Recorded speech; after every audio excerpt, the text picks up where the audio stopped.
बिस्मिल्लाहिर्रहमानिर्रहीम। अस्सलाम वालेकुम नाज़रीन, आप यूट्यूब चैनल देख रहे हैं। मैं इमरान खान हूँ। पाकिस्तान तहरीक इंसाफ पे लगातार छापों पे छापे मारे जा रहे हैं, लगातार छापे चल रहे हैं।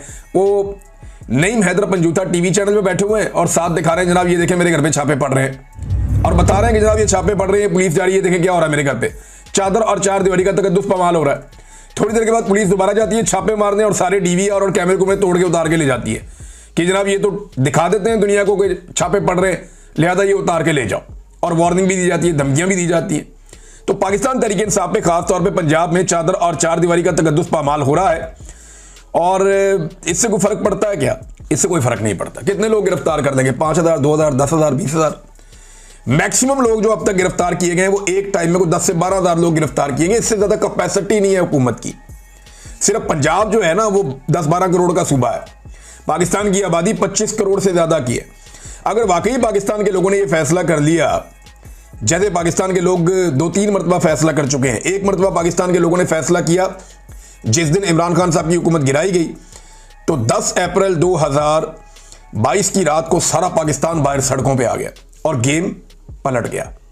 उस दिन एस्टेब्लिशमेंट को होश आई कि ये हमने क्या कर दिया, लेकिन तब तक चिड़ियां खेत चुक चुकी थी। लिहाजा उसके बाद उनके पास कोई ऑप्शन नहीं था सिवाय इमरान खान से लड़ने का, और इमरान खान साहब ने फिर आस्तीनें चढ़ा ली और एस्टेब्लिशमेंट से लड़ पड़े। अब मामला यह है कि लोग जैसे उस दिन निकले, जैसे इमरान खान के साथ निकलते रहे, जैसे लोगों ने 8 फरवरी 2024 को अपना फैसला सुनाया निकल के, अगर ऐसे ही लोग 5 अगस्त 2025 को निकल आए, 2 दिन बाकी हैं, तीसरे दिन 5 अगस्त है, अगर लोग निकल आए तो फिर डायनामिक्स चेंज हो जाए, सूरत हाल ही बदल जाएगी, सारा का सारा सिनेरियो चेंज हो जाएगा। यानी कुछ ऐसा नया हम देख सकते हैं कि जिसकी एस्टेब्लिशमेंट तवक्को नहीं कर रही। लेकिन अगर लोग निकल आए तो ये तो जो है ना, ये बहुत इंपॉर्टेंट है। और लोगों का, पाकिस्तान के लोगों का मूड कोई पता नहीं होता, ये किसी वक्त भी ट्रिगर करते हैं, एकदम निकल आते हैं। और अगर पाकिस्तानी एकदम निकल आते हैं, पूरे पाकिस्तान में निकल आते हैं, हर तरफ फैल जाते हैं, और आपको पाकिस्तानी अपने अपने गली मोहल्लों में जगह जगह निकले हुए नजर आते हैं। वैसे पाकिस्तान तहरीक इंसाफ ने जो एक यूनिफाइड एफर्ट होती है ना, वो की तो है, लेकिन वो चीजें भी नजर नहीं आ रही। जैसे माजी में बहुत सारा सोशल मीडिया के ऊपर कंटेंट और दीगर चीजें आती थी, अभी वो मोमेंटम हो सकता है 1-2 दिन है अभी इसके अंदर बन जाए, लेकिन अंदर क्या पक रहा है या लोगों के अंदर क्या लावा पक रहा है, ये तो बहुत सारे लोग, ये मोहम्मद जुबैर कह रहे थे कि लोगों के अंदर लावा पक रहा है। ये आप जो भी करते जा रहे हैं, जमा होता जा रहा है। जब ये लावा फटेगा तो आपके लिए मुसीबत बन जाएगी। ये सब लोग, जितने समझदार लोग हैं वो सारे बता रहे हैं, लेकिन मान के नहीं दे रहा कोई।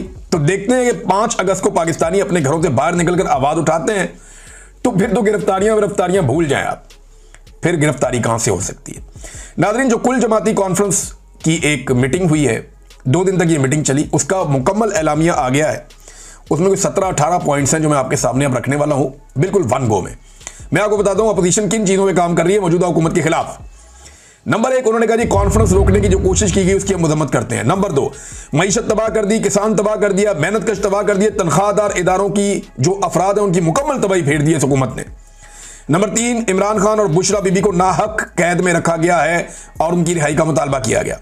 नंबर 4, जो हाइब्रिड निजाम इस वक्त चल रहा है उसमें अपोजिशन का मुकम्मल खात्मा किया जा रहा है। नंबर 5, नए मिसाके जमहूरियत की पाकिस्तान में जरूरत है, जिसमें सारे सियासी स्टेक होल्डर बैठे और पाकिस्तान को ट्रैक के ऊपर लेकर आए। नंबर 6, इंसानी हकूक की जो पामालियां हो रही हैं पाकिस्तान में, जो पार्लियामेंट और जमहूरियत बेमानी हो चुके हैं, यह नुक्ता है। अगला नुक्ता यह है कि जी 1973 के आइन को बहाल किया जाए मुकम्मल तौर पे। अगला नुक्ता कानून की हुक्मरानी का है। फिर अदलिया की आज़ादी, खुद मुख्तार इलेक्शन कमीशन और मुनसिफाना इलेक्शन। बलूचिस्तान की खराब सूरत हाल है। उसके बाद अगला नुक्ता खैबर पख्तूनख्वा की सूरत हाल और कबायली इलाकों की मौजूदा सूरत हाल और ऑपरेशन। फिर ट्रुथ एंड रिकंसिलिएशन कमीशन का क्याम किया जाए पाकिस्तान में, ताकि जिसने जो किया सामने आ जाए। वैसे ये जब भी होगा ना, तो सबसे ज्यादा गुनाह मिलिट्री एस्टेब्लिशमेंट के निकलेंगे पाकिस्तान में, उनसे ज्यादा गुनाह, क्योंकि डिक्टेटरों ने तबाह किया इस मुल्क को। फिर पानी की तकसीम का मामला है, वो भी इसमें उठाया गया, बड़ा इंपॉर्टेंट इशू है। इंतकामी कार्रवाइयों का तदारुक किया जाए जो की जा रही है लोगों के साथ। मीडिया की आजादी का एक नुक्ता इसमें उठाया गया। बैनुल अक़वामी ताल्लुकात के हवाले से भी एक नुक्ता उठाया गया कि जिस तरीके से पाकिस्तान नीचे से नीचे ही चला जा रहा है, यानी पाकिस्तान को शायद परवाह नहीं है इस बात की, या समझ ही नहीं आ रही कि पाकिस्तान किस तरह डील कर रहा है। मैं आपके सामने भी रखूंगा, आप हैरान हो जाएंगे। खवातीन के हकूक पर भी बात हुई है। तो नाज़रीन, पाकिस्तान ने 4200 अशिया ऐसी हैं, ये खबर आ रही थी और मुख्तलिफ मीडिया ने इसको चलाया भी है। मैं वहीं से ये खबर आपको दे रहा हूं